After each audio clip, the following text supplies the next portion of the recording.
নজর রাখবো এবার সন্দেশখালীতে বিজেপি নেতার বিরুদ্ধে পোস্টার পড়েছে। বিজেপি নেতার বিরুদ্ধে এই পোস্টার 5ই জানুয়ারির পর থেকে সন্দেশখালী একের পর এক ঘটনায় উত্তপ্ত। আর সম্প্রতি বেশ কয়েকটি ভিডিও একের পর এক ভাইরাল হয়েছে, ভাইরাল ভিডিও। আর তারপর এবার সন্দেশখালীতে পোস্টার বিতর্ক।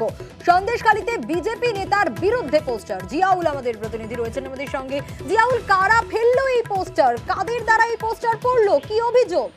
দেখো, পোস্টারের নিচে একেবারে শান্তানু পাইকের নাম লেখা রয়েছে, অর্থাৎ তিনি নাকি এই পোস্টার সাটিয়েছেন এমনটাও পোস্টারে লেখা। অর্থাৎ শান্তানু পাইক হচ্ছে মন্ডল সভাপতি সন্দেশখালী ব্লকের, অর্থাৎ একাধিক মন্ডল সভাপতি, তার অন্যতম হচ্ছে শান্তানু পাইক। কিন্তু পোস্টারে লেখা রয়েছে এই যে গঙ্গাধর কয়াল, যে দীর্ঘ কয়েকদিন দেখা যাচ্ছে ভিডিও ভাইরাল হয়েছে, তিনি বিজেপি নেতৃত্বের কাছে টাকা নিয়েছে এবং এই একাধিক যে পোস্টার পড়েছে সেই গঙ্গাধর কয়ালের নামই। গঙ্গাধর কয়ালকে ফাঁসিয়েছে, কে ফাঁসিয়েছে? তাপস ঘোষ, যিনি হচ্ছেন বসিরহাট সাংগঠনিক জেলার বিজেপি সভাপতি।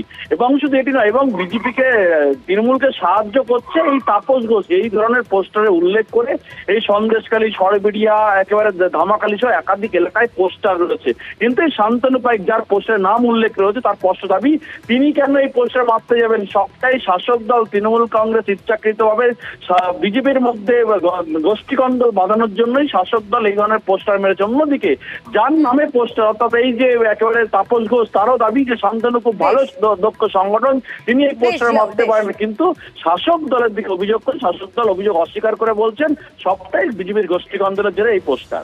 বেশ,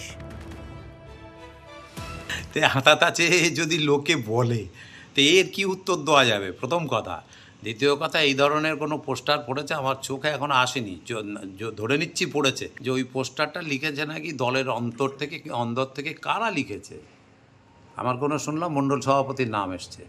এক গলা জালে দাঁড়িয়ে কেউ যদি বলে যে না, এই শান্তনু পাইক আপনার বিরুদ্ধে এরকম অভিযোগ করেছে, আমিও বিশ্বাস করব না, আর শান্তনু পাইকও এই ধরনের কথা বলবে না।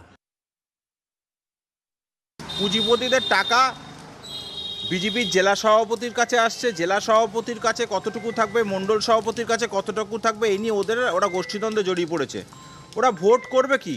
ওরা পুঁজিপতিদের লুটের টাকা কীভাবে নিজেরা লুট করে খাবে, এই কারণেই মণ্ডল সভাপতি, জেলা সভাপতিরা লড়াইয়ে নেমে পড়েছে।